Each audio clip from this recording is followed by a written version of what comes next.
working to connect a region of over 600 cultural bridges between our lands.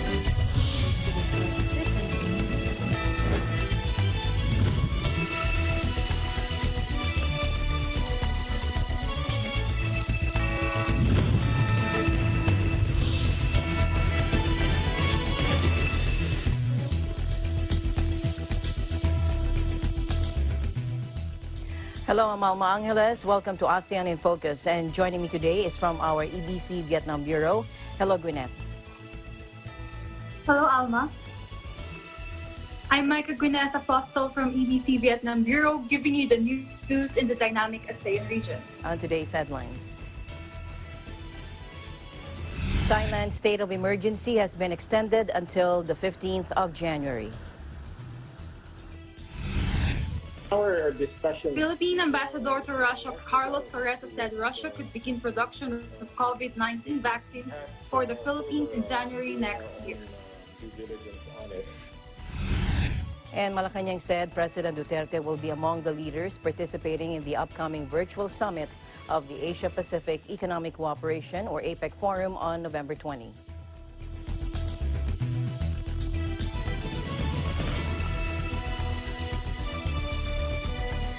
First, let's go to the U.S. with Don Orozco joining us live to give us an update on the COVID cases and the Filipino situation there in Santa Clara County or Silicon Valley. Hello, Don.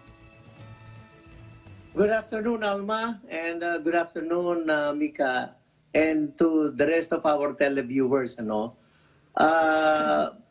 Just to let you know that effective today, alam mo naman, it is a Monday evening here in the U.S. and dyan ay Tuesday. But here, effective on Tuesday, November 17, Santa Clara County will be back to a purple tier, which means widespread transmission.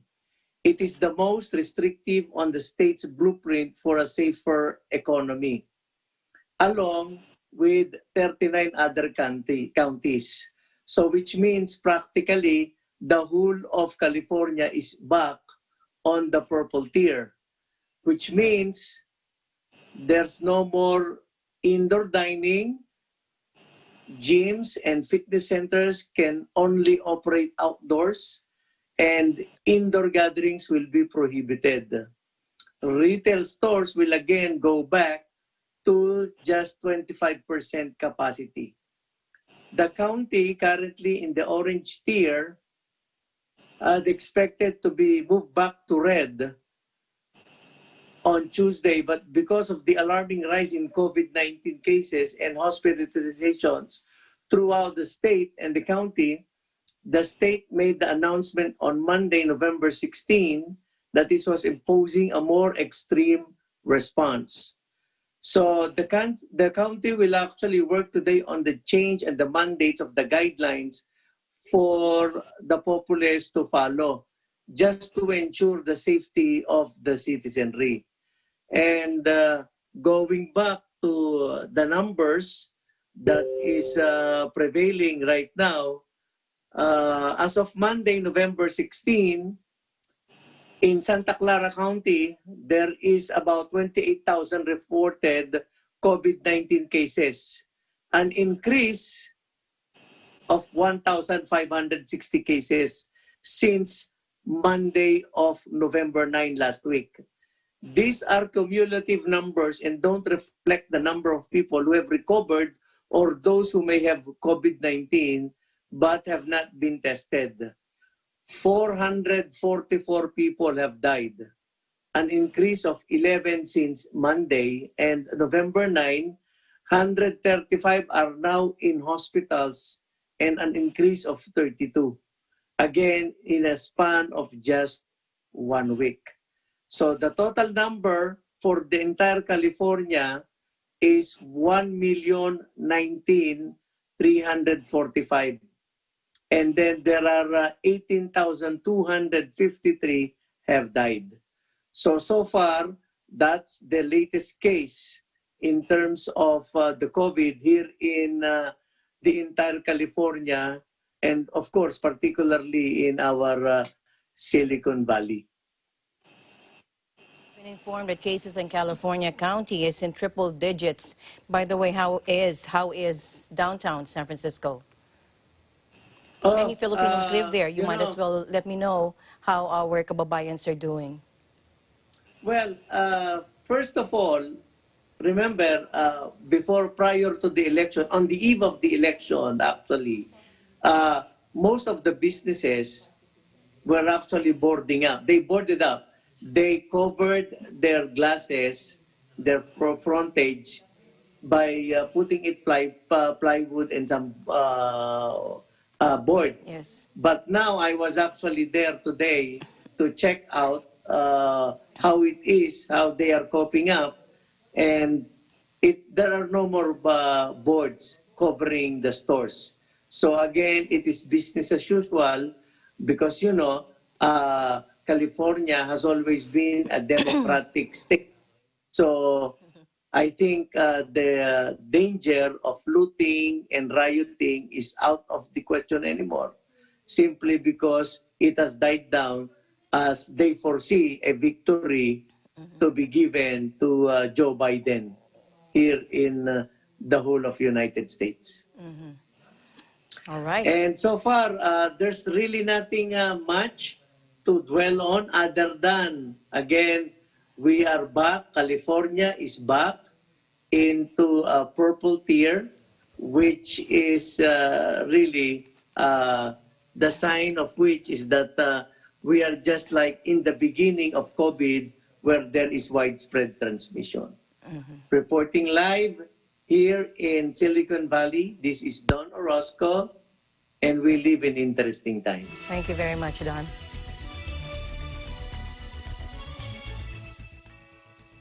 Maldives Customs says import-export revenue for October drops 41%. Joining us live from EBC Maldives Bureau, Steffi De Juan. Hi, Micah. Hello. Hello.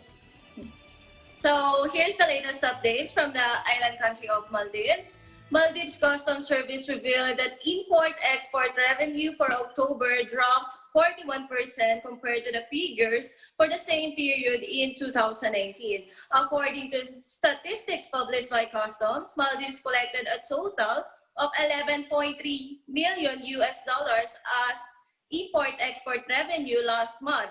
In 2019, import and export figures for the month of October were recorded at $19.2 million. However, the official statistics show that goods worth $19.8 exported from the country in October represented an increase compared to exports for the same period that last year, which are valued at $18.8 million. Despite the increase in exports, the volume of imports to Maldives fell by 51% in October, with a decrease from $273 million to $136.8 million. According to Customs, the highest fractions of imports were from Oman and India, with goods worth $18.7 million and $17.5 million imported respectively. Maldives also imported goods worth $17 million from China. And for additional update, Micah, Health Protection Agency announced that 110 additional individuals tested positive for COVID-19, while 27 more recovered last Sunday. According to the agency, the new cases consist of 31 locals and 79 foreigners. Health Protection Agency revealed that 86 of the new infections were reported in the Greater Mali region, while the remaining 24 cases were identified outside the capital area. In addition to the Greater Mali region, active virus cases are currently present in 10 inhabited islands, as well as 26 resorts across the archipelago. A total of 52 tourists during August, authorities tightened the safety measures implemented in the Greater Mali region following an alarming upsurge of COVID-19 cases after the state initiated efforts to steer the country towards a new normal, with the paced easing of lockdown restrictions.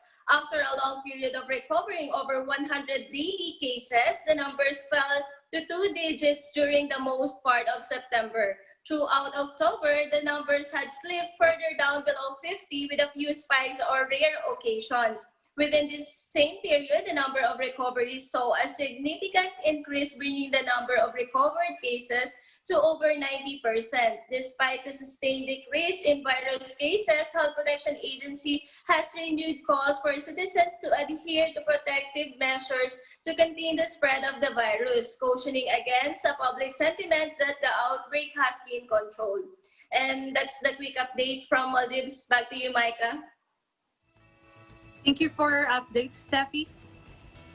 Thank you so much. Reporting live from Maldives, this is Steffi Di Juan, and we live in interesting times. Thank you, Steffi, and aid to humanity in Sri Lanka. Here's Vanessa Viloria joining us live from Sri Lanka. Hello, Vanessa. Hi, Alma. Good afternoon. Good afternoon, Vanessa. Tell us about the aid to humanity there. Yes, Alma. In Gampaha district, in northeastern part of the capital city of Colombo, Sri Lanka, families received goodie bags from the members of Iglesia Ni Cristo as part of the worldwide Aid to Humanity conducted last October 31st. Recipients expressed their thanks to the Executive Minister, Brother Eduardo V. Manalo, for remembering them even if they are 4,511 kilometers away from Philippines. Through volunteerism of the members of the Iglesia Ni Cristo in Colombo, they went house to house to personally give the goodie bags that could ease their daily needs, especially this time of pandemic. And let's go back to the total number of COVID-19 cases identified in the island. It's rise to 17,287, which includes 1,484 Sri Lankan returnees from abroad, 950 Navy personnel and their contacts, 651 persons connected to the Kandakado cluster, and 102 foreigners. At present, 5,734 persons are receiving treatment for COVID-19. Meanwhile, the COVID-19 recoveries rise to 11,495. The National Operations Center for the Prevention of the COVID-19 outbreak said that 30,000 first and second contact of COVID-19 infected persons are currently undergoing self-quarantine, while 2,950 persons are undergoing the process at 31 centers. They added that 79 persons from the United Arab Emirates, 41 persons from Qatar, and 1 person from Maldives, who arrived in the island last Sunday, November 15, were directed to quarantine centers. Back to you, Alma. All right. Thank you very much for that good news and the INC Aid to Humanity launch there. Thank you very much, Vanessa. You take care. Stay alert for everyone in your family. Thank you for joining us today. Thank you so much, Alma. Reporting live from Sri Lanka, this is Vanessa Viloria Silva, and we live in interesting times. Cambodia donates masks, medical equipment to Laos in fight against COVID-19. Joining us live from Cambodia, Crystal and Ballesteros. Good afternoon, Mika. Hi, Mika and Alma. Let's just have a short break for COVID-19 cases and make kindness contagious like Laos and Cambodia. A donation of over 2 million face masks and other medical supplies was delivered to Laos yesterday by Minister of Defense General T. Ban on behalf of the Cambodian government. General Ban said that the supplies were donated after Prime Minister Hun Sen ordered the Ministry of Health to prepare them for the neighboring country. He added that the supplies aimed to demonstrate the solidarity between the two countries and their cooperative commitment to prevent the spread of COVID-19. General Ban said that it is indeed his great honor and pleasure to represent Prime Minister Hun Sen at this handover of medical protective materials from the people of Cambodia to our brother country of Laos to help support the effort to stem the spread of COVID-19. He said that the donation is a gesture to show the sentimental spirit of brotherhood and solidarity felt between the Cambodian and Lao people amid the global pandemic. He said Cambodia and Laos have enjoyed long-lasting bonds of fraternal friendship, which have continued to be strengthened by the leaders of both countries and at all levels. Regarding the donations, Health Ministry Secretary of State Yuk Sambat said that they have prepared over 2 million masks for Laos, also delivered medical supplies including 20,000 personal protective equipment items, 20,000 N95 masks, 500 temperature checking devices, 20,000 face shields, 20 ventilator machines, 20 patient monitors, 500 packs of chloramine B powder, 100 sets of plastic safety boots, and 2,000 units of hand sanitizer. In the statement, he also said that Laos is very grateful and touched by the fact that despite being also affected by the pandemic and facing similar difficulties, the government and people of the Kingdom of Cambodia share its assistance with Laos. He said that this reflects the close existing bonds of friendship and solidarity, as well as good neighborliness between the two countries. It also exemplifies the comprehensive and long-lasting partnership between the two countries, which continues to deepen. Back to you, Mika. Thank you for updates there in Cambodia. Crystal, stay safe and stay healthy. Thank you, Mika. For the latest news here in Cambodia, I am Crystal Ann Ballesteros, and we live in interesting times. Okay, thanks, guys. From Cambodia now, let's go to Thailand, where a state of emergency has been extended until the 15th of January. Joining us live is Esther Odanga. Hello, Esther. How are you doing? Oh, good afternoon, Alma, Good afternoon. Mika, and to our viewers all around the world. So here's the latest update over here in Thailand. According to Thai PBS World, Thailand Center for COVID-19 Situation Administration, or CCSA, has decided to extend the state of emergency for another 45 days in order to cover the New Year holiday, when many people travel during long vacation and return to their hometowns. The 45-day extension will be from December 1st until January 15th. Secretary General of the National Security Council and also the head of the CCSA SAB panel, General Natapon Narkpanit, said on November 16 that the extension was not politically motivated, but intended to cover the New Year holiday period, and so that the sub-panel would not need to meet again before the New Year. He said that it is necessary that precautions are taken to prevent the possible spread of the coronavirus, knowing that many people travel during the New Year holiday. The CCSA SAB panel also instructed health officials in provinces bordering with Myanmar to step up screening of migrant workers from Myanmar, as many are expected to travel back for the New Year celebration. Alma, the CCSA reported 3 new imported cases of COVID-19. The new patients came from the United Kingdom and the Philippines, bringing the total in Thailand to 3,878, where 3,724 have recovered. 94 of them are still receiving treatment, and 60 numbers of deaths. Back to you, Alma. All right. So, Esther, why did the government of Thailand decide to extend the state of emergency? Because I know that Thailand lifted a state of emergency last October that had been imposed on the capital to quell the anti-government protest that has been going on there, but failed to do so, obviously. But was there a significant increase in cases? Is that the reason, or is it because of the protests? Well, Alma, while the emergency decree was revoked already, the government still has in place a state of emergency declared for the entire nation to respond to the coronavirus pandemic.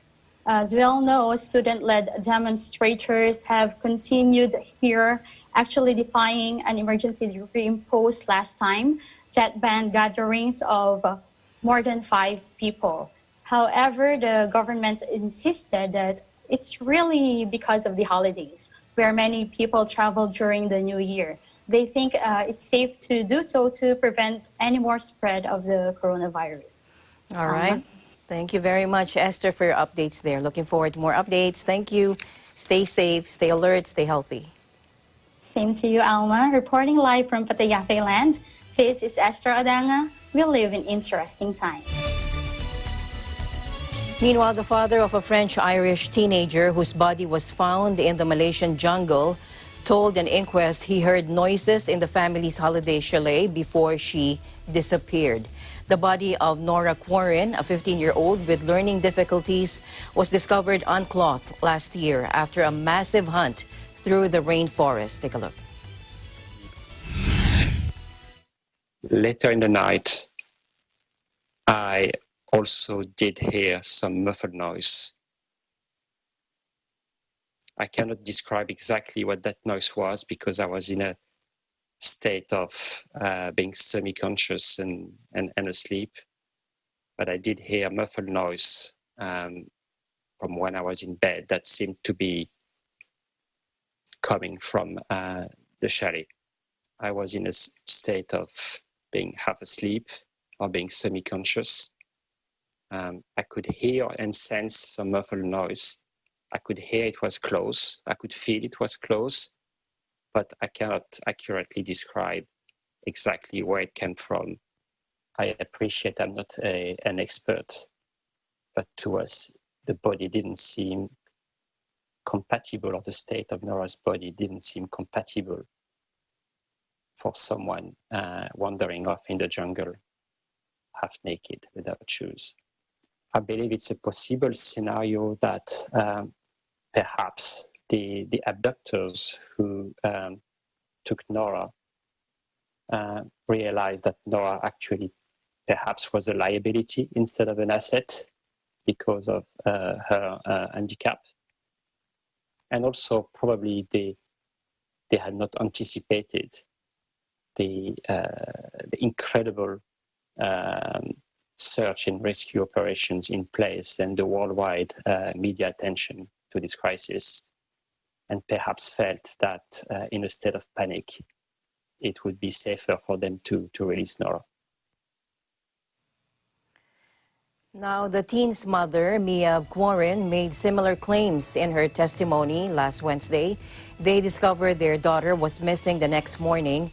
A 10-day hunt involving hundreds of rescuers followed before the schoolgirl's body was found close to the resort. A window latch on the chalet was broken, but the teen's father did not believe she could have climbed out alone as she struggled with mobility and balance.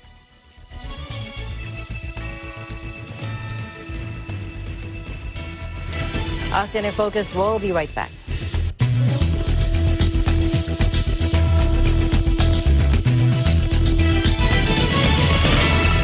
Hello there. Imagine Dami got the virus and she infected 2 more. And those 2 infected a lot more of people. And it goes on and on until it became an epidemic. But what if Dami stayed at home? Then those 2 wouldn't have contracted the virus. Then those people would have not been infected. This is not just your battle, it's everyone's, and you can be a huge help. Follow social distancing, or better yet, stay at home. Kumanta, sumaya tayong lahat. Saya-saya.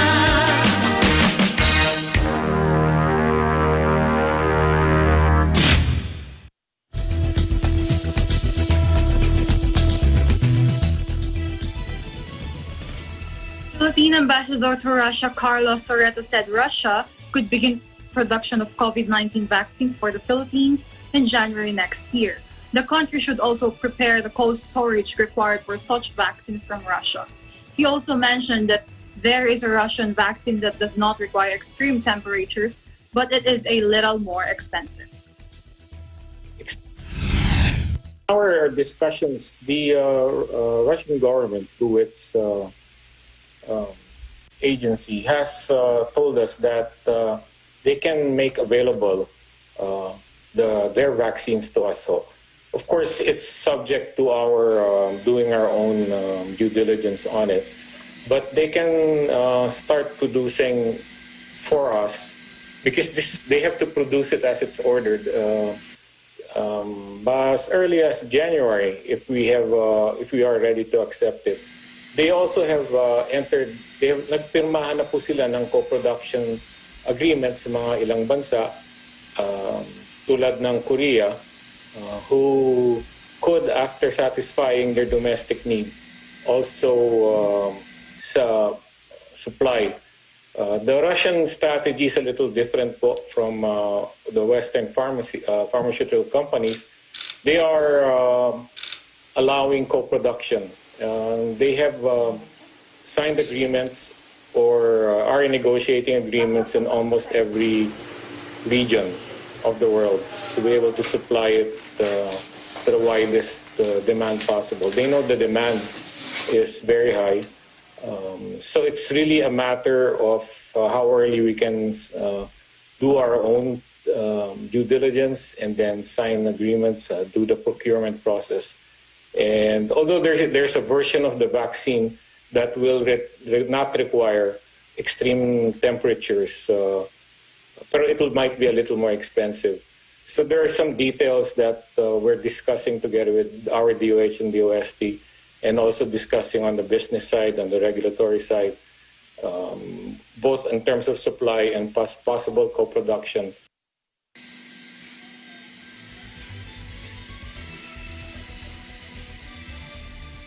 Meanwhile, Malaysia is in the final stage of discussions with COVID-19 vaccine manufacturers.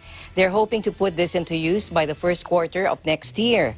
After obtaining from the manufacturers in a Bernama report, the Minister of Science, Technology and Innovation, Khairi Hamaluddin, said that the country is in talks with 10 vaccine producers that are already in phase 3 trials. Now, 8 of those discussions were made through the government, and 2 of the discussions via the COVID-19 Vaccine Global Access Facility, or COVAX. Through Malaysia's participation in COVAX, the country will be able to access enough COVID-19 vaccine for 10% of its population. But Mr. Kerry said the government is working to get another 60% in order to meet the national target for herd immunity. Separately, Health Minister Dr. Adam Baba also said that Malaysia has confidence in companies such as Gamaleya Research Institute, whose vaccines are undergoing their 3rd phase of clinical trials in Russia, in providing vaccines to the country. But discussions remain inconclusive on vaccines from China.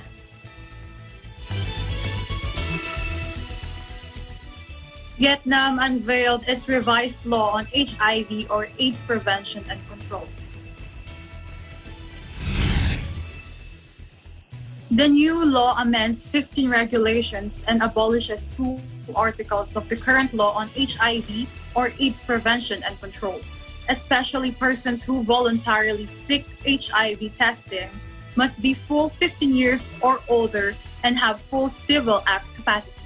The new law regulates that persons who get HIV positive test results are responsible for informing their husbands or wives and engaged partners about their status. According to the United States Agency for International Development, since 2000, the country has deployed preventive measures to stop 400,000 people from being infected with HIV, and 150,000 received treatment that stopped them from dying from AIDS.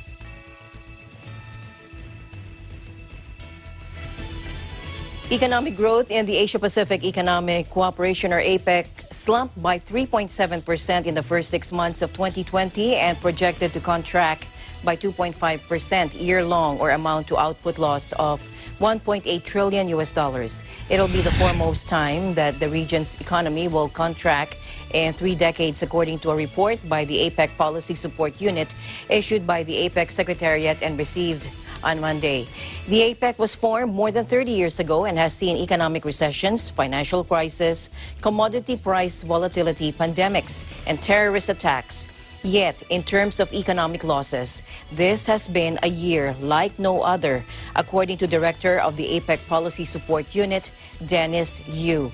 Unemployment rates among APEC economies have climbed owing to the economic fallout from the coronavirus disease, averaging 4.8% as of September this year, with over 74 million people seeking work, while consumption, trade, and investments have reversed to contractions that are larger than expected.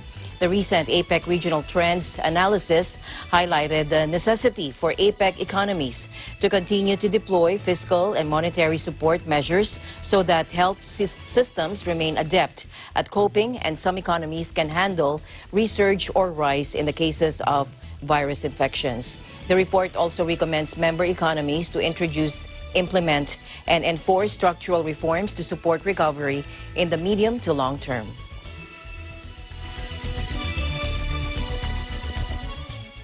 Malacanang said President Duterte will be among the leaders participating in the upcoming virtual summit of the Asia-Pacific Economic Cooperation Forum on November 20.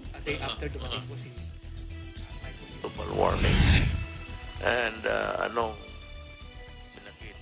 Presidential spokesperson Harry Roque confirmed the president's attendance in a palace press briefing. Roque said the APEC summit will start at around 7 p.m. or 8 p.m. Philippine time. This year's summit, which will be hosted by Malaysia, will be the first time economic leaders from APEC's 21st member economies meet virtually. APEC economic leaders are expected to produce a declaration reflecting Malaysia's theme of optimizing human potential towards a resilient future of shared prosperity, pivot, prioritize progress.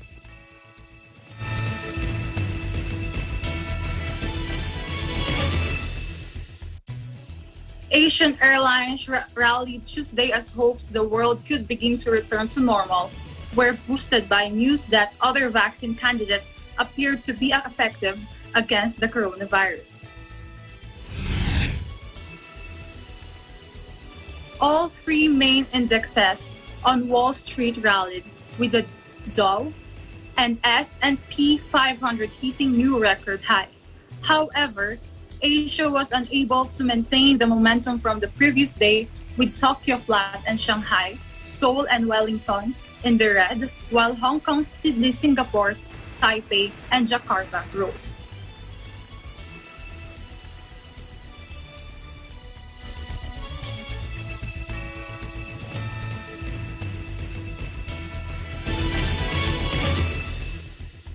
Asean in Focus will be back.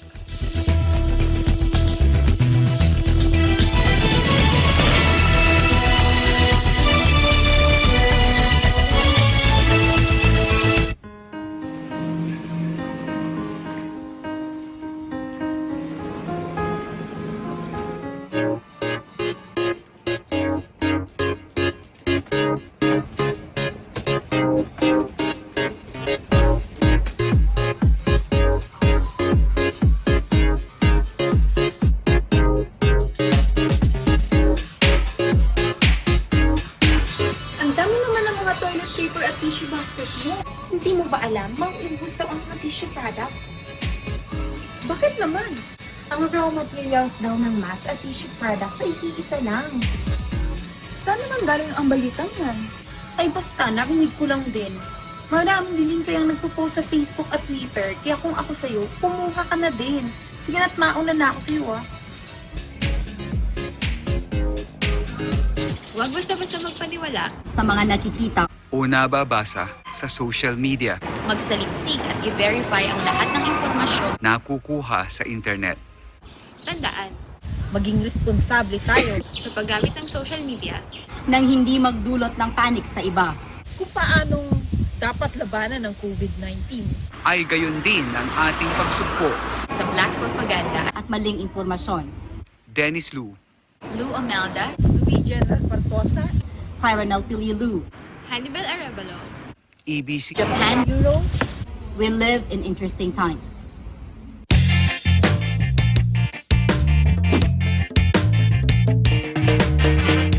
Sa ating paglalaro sa basketball, mayroon tayong gagamitin na rules. Foul. Minsan, hindi natin sinasadya. Nakakasakit na pala tayo. Kaya iniiwan tayo. Traveling! Masarap mag-travel, lalo't kasama mo siya. Pero, kasama mo nga siya, iba namang nasa isip niya.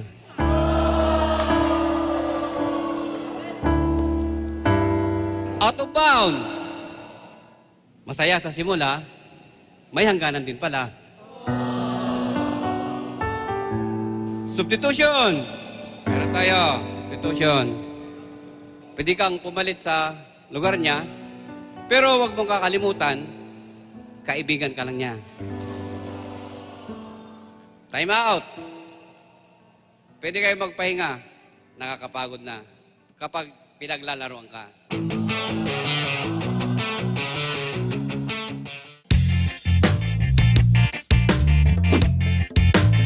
Uy! Nandiyan pala kayo ha. Gusto ko lang ipaalam sa inyo na meron ng EVC Films dyan sa YouTube. Kaya ano pang hinihintay ninyo? Mag-subscribe na!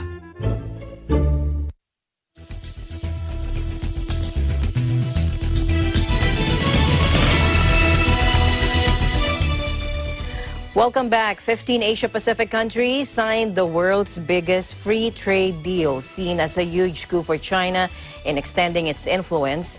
The Regional Comprehensive Economic Partnership, or RCEP, includes 10 Southeast Asian economies, along with China, Japan, South Korea, New Zealand, and Australia, with members accounting for around 30% of global GDP. Take a look.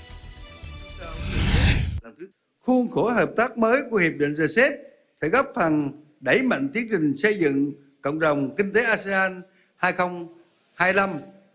Từ đó, Asean sẽ trở thành đối tác năng động, mạnh mẽ, hợp tác vì sự thịnh vượng. Tôi tin tưởng rằng Hiệp định RCEP sẽ sớm được các nước phê chuẩn và đưa vào thực thi trong thời gian tới, góp phần hỗ trợ quá trình phục hồi kinh tế sau đại dịch Covid-19 và đem lại thịnh vượng chung cho người dân, cho doanh nghiệp của tất cả các nước thành viên. Xin Vietnam to Launched in 2012, RCEP is a trade pact between the 10-member ASEAN bloc, along with China, Japan, South Korea, Australia, and New Zealand. Now, India had been due to sign, but pulled out last year.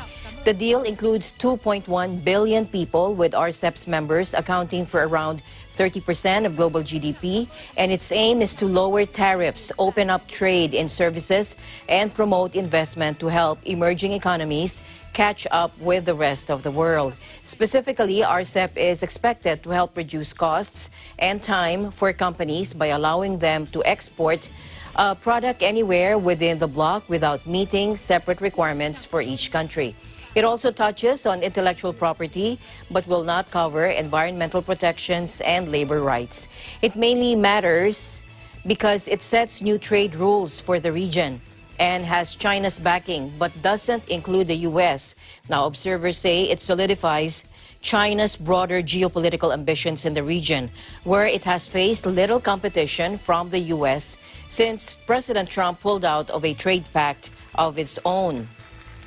Now, that deal, called the Trans-Pacific Partnership, or TPP, was on track to be the world's biggest trade pact until Washington pulled the plug, saying it funneled off U.S. jobs. However, observers say the RCEP is not as extensive as the TPP, or the Comprehensive and Progressive Agreement for Trans-Pacific Partnership, or CPTPP, as its successor is known.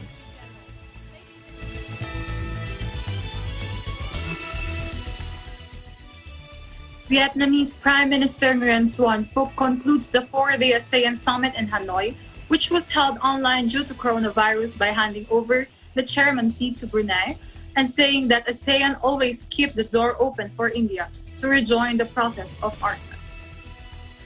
4, 3, 2, 1.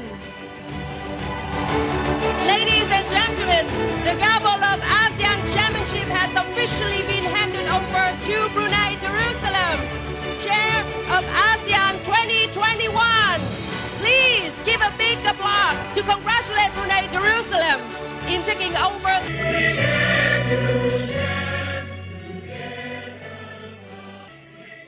Although the pandemic forced this year's ASEAN meetings to go online, with leaders participating via video link, Brunei's ambassador to Vietnam, PGHJ Saleh, accepted the chairmanship gavel on behalf of the Brunei government.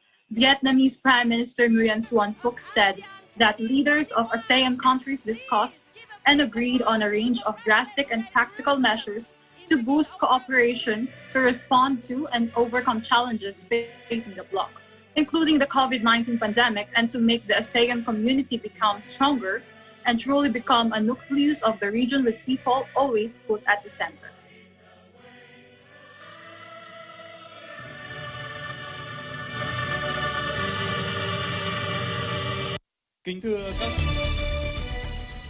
Thank you, Micah, for joining me today. Stay safe, always. Take care. Thank you, Alma. You too, stay safe. And that's the latest news in the ASEAN region. I'm Micah Gunet Apostle from EBC Vietnam Bureau. We live in interesting times. Thank you, Micah. And I'm Alma Angeles. We'll see you back tomorrow here on ASEAN in Focus. We live in interesting times.